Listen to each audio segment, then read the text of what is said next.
Halo para pendengar, dimanapun kalian berada, selamat datang di konten pembahasan Overlord. Dan di video kali ini, gue akan membahas beberapa trivia menarik seputaran Overlord. Sebelumnya, gue udah pernah membuat konten trivia juga, jadi anggap aja kalau ini adalah trivia Overlord part 2. Semua trivia yang akan gue sebutkan di video ini, mayoritas bakalan berisi informasi yang berasal dari author talk. Buat yang gak tahu, author Overlord yaitu Mariama suka membuat tulisan atau postingan yang membahas mengenai karakter yang muncul di suatu volume setiap kali dia selesai merilis novel terbarunya. Contoh, Author Talk volume 1, berarti itu adalah postingan yang Mariama buat ketika dia merilis volume 1. Author Talk volume 2 adalah postingan ketika volume 2 rilis dan seterusnya. Bahkan volume 15 dan 16 nanti juga pasti akan mempunyai Author Talk-nya sendiri. Kemungkinan Author Talk volume 15 dan 16 bisa saja digabung jadi satu, sama seperti Author Talk volume 5 dan 6. Tapi bisa juga dipisah sama seperti Author Talk volume 12 dan 13. Oke, sampai sini kalian harusnya sudah paham apa itu Author Talk. So, langsung aja, mari kita mulai. Trivia pertama, Gargantua ternyata ada dua.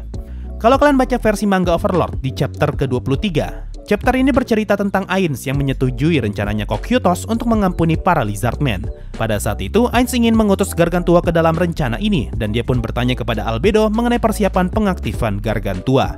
Nah, di versi manga, ketika Albedo menjawab pertanyaan Ainz, di sini kita diperlihatkan panel yang menampilkan dua sosok Gargantua, sehingga panel ini memberi kesan kalau Nazarick mempunyai dua Gargantua. Cuma sayangnya, panel ini bisa kita anggap keliru dan tidak sesuai dengan informasi di light novelnya, di mana berdasarkan penjelasan di novel, harusnya Nazarick hanya mempunyai satu Gargantua saja. Gue udah coba cari tahu, tapi sama sekali tidak ada penjelasan pasti kenapa bisa ada dua Gargantua yang muncul di panel ini. Cuma kemungkinan terbesar ini hanyalah kesalahan gambar. Nah, yang menarik, di movie terbaru Isekai Quartet, sepertinya Gargantua bakalan diproduksi massal. Jadi meskipun di light novel Gargantua hanya ada satu, tapi di tempat lain Gargantua beneran ada banyak. Trivia kedua, Niveria aslinya adalah perempuan. Buat yang lupa, Niveria adalah karakter dengan poni legend yang merupakan teman masa kecil Henry. Dia pertama kali muncul di volume 2 ketika Ainz menyamar menjadi Momon dan mengunjungi Erantel. Niveria diceritakan sebagai cucu dari seorang apoteker bernama Lizzie Barriare dan nantinya dia bakalan nikah dengan Henry. Nah, siapa yang menyangka kalau karakter poni legend ini harusnya adalah seorang perempuan? Kalau kalian baca web novel, tidak ada karakter bernama Niveria Barriare, dan sosok yang menjadi cucunya Lizzie Barriare justru adalah seseorang bernama Faye Barriare. Kurang lebih, sifat dan pekerjaannya Faye sama persis dengan Niveria, di mana mereka berdua sama-sama adalah cucunya Lizzie, dan juga mereka ikut bekerja sebagai apoteker di tempatnya Lizzie. Gue sama sekali tidak tahu apa alasan Maruyama mengganti kelaminnya Faye dari yang awalnya perempuan menjadi laki-laki. Tapi, kalau kita mempertimbangkan sifatnya Maruyama yang gak begitu suka dengan cerita yang karakter ceweknya ada banyak, maka cukup bisa diwajarkan kenapa dia memilih untuk mengganti jenis kelamin Faye. Lanjut trivia ketiga, di Overlord sama sekali tidak ada karakter harem. Kalau kalian sadar, di versi anime, sampai saat ini masih belum ada karakter pria di Overlord yang mempunyai harem. Contoh seperti Gazev yang sampai akhir hayatnya masih jomblo, Clem yang sampai akhir tetap setia kepada Rainer, Bran yang sempat kena mental dan malah jadi tukang kuku, Zanak dan Pangeran Babro yang adalah keluarga kerajaan tapi tidak pernah terlihat bersama gadis. Mereka semua sama sekali tidak ada yang mempunyai harem. Padahal di banyak cerita fantasi ataupun isekai, harusnya karakter pria yang dikelilingi banyak gadis adalah hal yang sangat wajar. Nah, hal ini sempat dijelaskan di Author Talk volume 3, di mana kita diberitahu kalau di dunia Overlord, orang yang kuat dapat menjadi terkenal dan membuat harem. Tapi anehnya, sama sekali belum ada petualang Adamantite yang membuat harem. Entah kenapa bisa begitu, aku tidak sabar untuk membuat pengaturan yang resminya. Nah, kalimat ini muncul ketika volume 3 rilis, yang mana pada saat itu, kita belum mendapatkan penjelasan mengenai karakter leader dari Black Scripture, Azut dari Red Drop, dan juga White Dragon Lord, yang mana mereka semua adalah karakter dengan harem. Kalau leader Black Scripture, dia terpaksa harus menikahi banyak perempuan dikarenakan dia adalah seorang Godkin. Sehingga dengan menikahi banyak perempuan, hal ini dapat memperbesar kemungkinan lahirnya Godkin yang baru.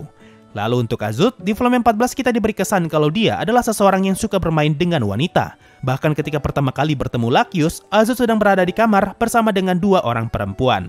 Dan untuk White Dragon Lord, di volume 11 kita diberitahu kalau dia mempunyai banyak istri dan juga anak. Lanjut trivia keempat, karakter masterpiece di Overlord. Semua orang yang ngikutin Overlord pasti tahu siapa itu Pestonya, salah satu NPC paling baik yang adalah homunculus maid berkepala anjing. Selain itu, buat yang baca versi light novel, pasti tahu karakter Nigredo yang juga tidak kalah baiknya dengan Pestonya meskipun dia mempunyai penampilan yang menyeramkan. Dan juga Sebas yang merupakan salah satu NPC paling baik dengan nilai karma positif 300. Tapi kalau kalian baca di Author Talk volume 4, ternyata masih ada karakter lain yang jauh lebih baik daripada Sebas dan kebaikannya setara dengan Pestonya, yaitu Monden Kinto. Di sini dijelaskan kalau ada dua titan kebaikan, yaitu Pestonya dan juga Monden Kinto dari web novel. Secara cerita, Monden Kinto adalah karakter masterpiece, tapi sayang dia tidak akan muncul di versi light novel.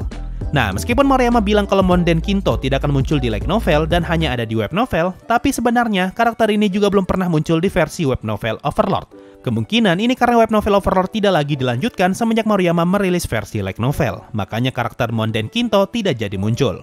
Hal ini tentu membuat kita penasaran sebaik apa karakter Monden Kinto sampai-sampai dia disebut sebagai karakter dengan cerita masterpiece. Tapi sayang rasa penasaran kita ke karakter ini tidak akan pernah bisa terjawab. Kalau gue cek di postingan lain, nama Monden Kinto ditulis sebagai Monden Kain, yang mana kata kain kalau dalam bahasa Inggris berarti baik. Lanjut trivia kelima, Neya harusnya adalah karakter cowok dan Gondo harusnya adalah karakter cewek. Buat pembaca novel pasti tahu siapa itu Neya dan Gondo. Neya adalah squire perempuan yang pergi bersama Remedios ke Sorcerer Kingdom untuk meminta bantuan melawan Jaldabaoth. Sedangkan Gondo adalah dwarf laki-laki yang Ainz temui ketika dia pertama kali berkunjung ke bekas ibu kota dwarf. Di Author Talk volume 13, Maruyama menjelaskan kalau harusnya Neya adalah karakter laki-laki. Tapi karena di volume 11 dia sudah ngebuat Gondo sebagai karakter laki-laki, maka menurutnya akan kurang menarik jika dia memperkenalkan karakter laki-laki lagi. Makanya dia ngebuat Neya sebagai karakter perempuan. Nah, hal ini bisa menjelaskan kenapa Neya sekilas lebih terlihat seperti karakter bocah laki-laki daripada perempuan. Di sini juga Maruyama menjelaskan kalau dia menyesal dan merasa kalau ini adalah langkah yang buruk. Menurut Maruyama, seorang MC light novel tidak seharusnya membantu orang tua berumur 40 tahun, karena kebanyakan MC light novel hanya selalu membantu karakter wanita muda. Hal ini mau tidak mau harus dia lakukan, karena kalau tidak, light novelnya tidak akan menjual. Maruyama percaya kalau dirinya sendiri tidak akan mau membeli light novel yang isinya adalah si MC yang membantu orang tua berminyak. Nah, alasan lain kenapa Maruyama ingin membuat Neya sebagai karakter laki-laki, karena di awal volume 12, kita langsung diperkenalkan dengan banyak karakter cewek, yaitu Remedios, Kalka, dan juga Kellard. Karena menurut Maruyama ini sudah kebanyakan, makanya dia ingin ngebuat Neya sebagai karakter laki-laki. Malahan, Maruyama sendiri yang ngomong di Author Talk volume 13, kalau awalnya dia ingin membuat jokes homo antara Neya dan juga Ainz. Nah, menurut gua, keputusan Maruyama untuk mengganti jenis kelamin Neya dari yang awalnya laki-laki menjadi perempuan adalah keputusan yang sangat tepat.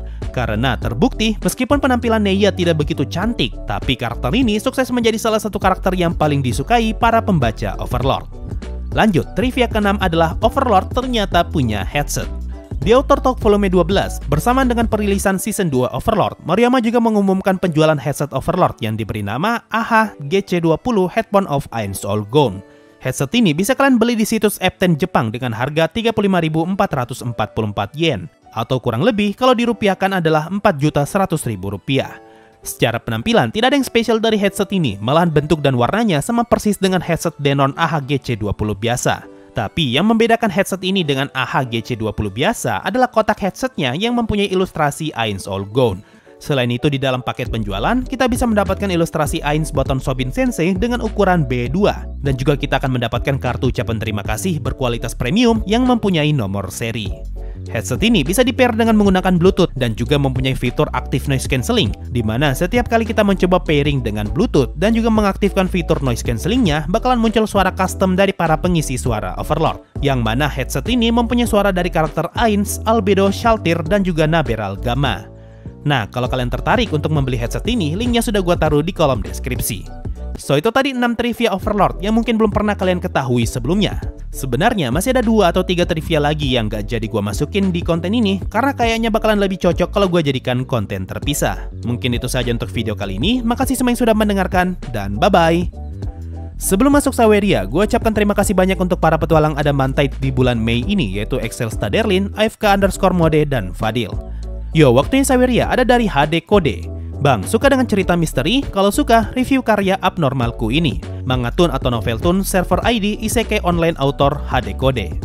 Oke, nanti gue coba baca deh. Dan ada dari Sucipto, Najimi wangi banget. So, itu tadi dari Saweria. Terima kasih semua yang sudah donasi dan gabung jadi membership. Thanks a lot and bye-bye.